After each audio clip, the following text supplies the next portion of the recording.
그럼 저희는 코스피 시장에 올라온 공시부터 살펴보도록 하겠습니다.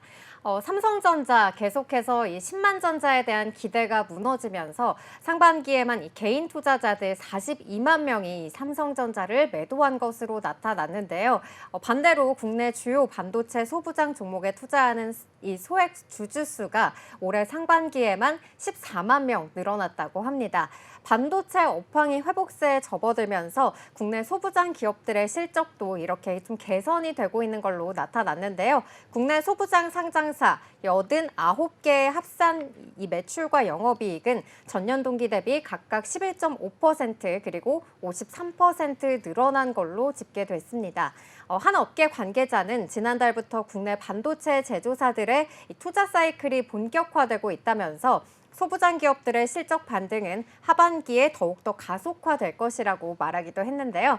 오늘도 먼저 살펴볼 공시 반도체 후공정 장비주 준비해봤습니다. 바로 미래산업인데요. 지난 금요일 두 개의 수주 공시가 전해졌습니다. 그럼 먼저 공시부터 살펴보시고 자세한 이야기 이어가겠습니다. 미래산업이 지난 23일 중국의 디램 종합 반도체 회사인 창신메모리와 약 59억 원 규모의 반도체 검사 장비 공급 계약을 맺었습니다. 이번 수주는 최근 매출액 대비 26.79%에 해당하는데요. 미래산업은 앞서 창신메모리와의 협력을 통해 6월에 약 15억 원 규모의 제품을 납품한 바 있습니다. 또 미래산업은 차량용 반도체 세계 1위 기업인 독일 인피니언과도 최근 매출액 대비 6.88%에 해당하는 15억 원 규모의 공급 계약 체결을 공시했습니다. 네, 미래산업이 이렇게 창신 메모리와 지금 공급 계약이 이루어졌다라는 공시 나왔었는데요. 지난 6월에도 이렇게 공급이 있었다라고도 앞서 말씀해 주셨습니다. 두 번째로 이루어진 것 같은데 이 창신 메모리라는 기업 어떤 기업일까요? 네. 창신메모리는요, 이 중국의 디램 종합 반도체 회사인데요. 특히 이 올해 하반기부터 좀 본격적으로 투자에 나설 걸로 보여지고 있습니다. 이 창신메모리 같은 경우에는요, 최근 3년간 이 총 129건의 HBM 관련 특허를 출원한 바 있는데요. 2022년에는 14건, 지난해 46건에 이어서 올해 현재까지 66건으로 점점 늘어나고 있습니다. 중국은 지금까지 고성능 HBM을 사실상 전량 수입에 좀 의존을 하고 있는데요. 이렇게 창신메모리의 특허 급증세는 HBM 자립에 시동을 걸고 있다고 좀 해석을 해볼 수가 있겠습니다. 이달 초 창신메모리는 허페이 HBM 제조 공장에 12인치 웨이퍼 기준 월 5만 장 규모의 생산 라인을 구축할 계획인 걸로 밝혀졌는데요. 회사는 이를 위해서 대규모 장비 구매를 추진하고 있고요. 또 일부 장비는 반입이 이미 결정됐습니다. 그리고 구체적인 생산 능력이 드러난 것은 이번이 처음이라고 하는데요. 창신메모리는 베이징에서 기술 개발이나 양산 능력을 검증하고 허페이 팹을 통해서 HBM 공급을 좀 주도하려는 전략으로 풀이되고 있습니다. 2026년부터 본격적으로 가동이 예상되고 있고요. 창신메모리의 전체 HBM 생산 능력은 SK 하이닉스와 삼성전자의 3분의 1 수준이지만 HBM 수요가 지난해 하반기부터 급증을 하기 시작했고요. 창신메모리가 이제 처음 HBM 양산에 도전한다는 점에 좀 비춰본다고 한다면은 규모가 적지 않은 걸로 분석되고 있습니다. 게다가 현재 이 미국 마이크론 테크놀로지의 생산 능력이 월 2만 장인 점을 감안하면은 상당히 좀 파격적이라고 할 수 있겠습니다. 이러한 배경에는 중국 정부의 좀 뒷받침도 지원이 됐다고 볼 수 있겠는데요. 창신메모리의 모 회사인 창신과기는 지난 3월 우리 돈 약 2조 원에 달하는 투자 유치 계획을 세운 바 있습니다. 또 중국 정부가 지난 5월에 마련한 반도체 기금 3,440억 위안, 한화로는 64조 원 중 상당 부분이 이 자국 HBM 활용에, 이 HBM 투자에 좀 사용될 것으로 관측이 되고 있습니다. 이번 계약은요, AI 서버 수요 증가와 또 HBM 확대 등 이렇게 중국의 반도체 산업의 전반적인 공세와도 맞물려 있다고 볼 수 있겠습니다. 네, 아무래도 이렇게 중국 정부에서도 미국의 견제 때문에 HBM 자립을 계속해서 해나가고 있는 그런 상황인 것 같은데요. 그 중심에 있는 기업이 바로 창신메모리라는 생각이 듭니다. 이렇게 경쟁력이 있는 기업의 미래산업이 이번에 그 반도체 검사 장비를 공급할 예정이다라고 했는데요. 구체적으로 좀 어떠한 장비일까요? 네, 버닌 소터라는 장비인데요. 이 버닌 소터는 고온 자동 분류기입니다. 이 미래 산업의 반도체 핸들러 부문 제품 중에 하나인데요. 고온 자동 분류기란 이 섭씨 120도 이상의 이 고온에서 반도체를 검사하는 그런 장비인데요.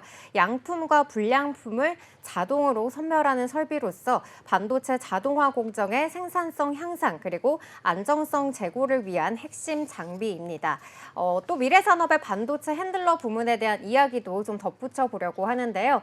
사진에서 보시는 것과 같이 이 메모리 테스트 핸들러는 미래산업이 독자 기술로 개발해냈다고 합니다.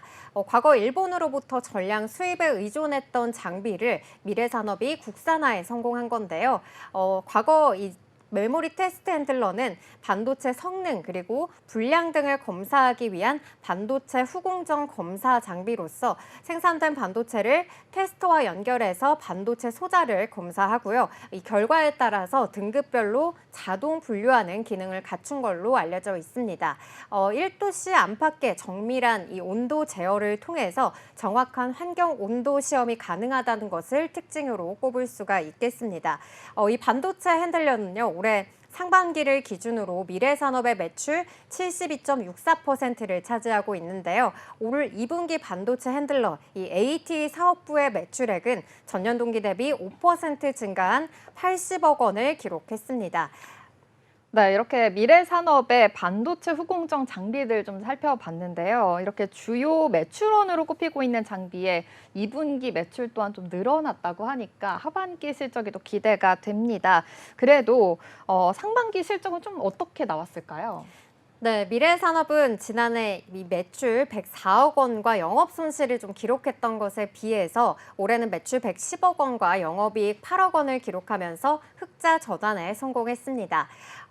개별 기준으로도 매출이 117억 원에 달하고요. 영업이익은 7억 6천만 원으로 역시 흑자 전환에 성공한 걸로 나타났는데요. 특히 2분기에는 테스트 핸들러 부문뿐만 아니라 이형 삽입기 사업부도 매출이 4% 증가해서 30억 원을 달성했는데요. 이형 삽입기 부문은 상반기 영업이익의 59.53%를 차지할 정도로 이 실적에 기여했다고 볼 수 있겠습니다. 미래산업은 2분기에만 전체적으로 매출액이 110억 원으로 전년 동기 대비 5% 증가했고요. 영업이익은 8억 원을 기록했습니다. 네, 이렇게 흑자 전환에 성공을 하면서 좀 매출이 늘어나고 있다는 점 확인해 볼 수 있었는데요. 그래도 앞서서 테스트 핸들러를 좀 살펴봤는데 이형 삽입기 좀 어떤 장비일까요? 네, 이형 삽입기 말이 좀 어려우실 수 있는데요. 이형 삽입기는 이 다양한 제조 공정에서 사람의 수작업을 대신해서 부품을 자동 조립하는 장비입니다. 특히 자동차 전장과 이 가전제품 제조에서의 수요가 증가하고 있다고 하는데요. 특히나 이 고속의 이형 부품 대응과 또 미세 칩 장착에 대한 성능이 특히 자동차 전장 시장에서 강조되고 있기 때문입니다. 또 중국의 인건비 상승과 노동법 개정으로 인해서 이 자동화 장비의 수요가 늘어나고 있어서 이에 따라서 이형 삽입기의 이 필요성도 같이 좀 커지고 있는 모습인데요. 전 세계 가전 시장의 후공정은 아직까지 좀 자동화가 이루어지지 않은 상황에서 향후 성장 가능성이 높을 걸로 판단되고 있습니다. 미래산업은 이형 부품기 이형 부품 삽입기 출시 이후에 국내 가전 1위 업체의 장비 판매가 되었고요. 또 이 지속적인 추가 구매가 이어지고 있다고 합니다. 또한 중국의 대형 가전 업체들도 구매가 시작이 됐다고 하고요. 글로벌 ODM 생산 전문 업체들도 이를 적극적으로 좀 구매하는 걸로 알려져 있습니다. 여기까지 미래산업의 반도체 검사 장비 공급 계약 관련한 공시 함께 살펴봤습니다. 미래산업이 지난 23일 중국의 디램 반도체 종합회사인 창신메모리와 약 59억 원 규모의 반도체 검사 장비 공급 계약을 맺었습니다. 이번 수준은 최근 매출액 대비 26.79%에 해당하는데요. 미래산업은 앞서 창신메모리와의 협력을 통해 6월에 약 15억 원 규모의 제품을 납품한 바 있습니다. 또 미래산업은 차량용 반도체 세계 1위 기업인 독일 인피니언과도 최근 매출액 대비 6.88%에 해당하는 15억 원 규모의 공급 계약 체결을 공시했습니다. 한편 미래산업은 지난해 매출 104억 원과 영업 손실을 기록했던 것에 비해 올해는 매출 110억 원과 영업이익 8억 원을 기록하며 흑자 전환에 성공했는데요. 2분기에는 테스트 핸들러 부문뿐만 아니라 이영삽입기 사업부도 매출이 4% 증가하면서 30억 원을 달성했습니다. 이영삽입기 부문은 상반기 영업이익의 59.53%를 차지한 걸로 나타났습니다.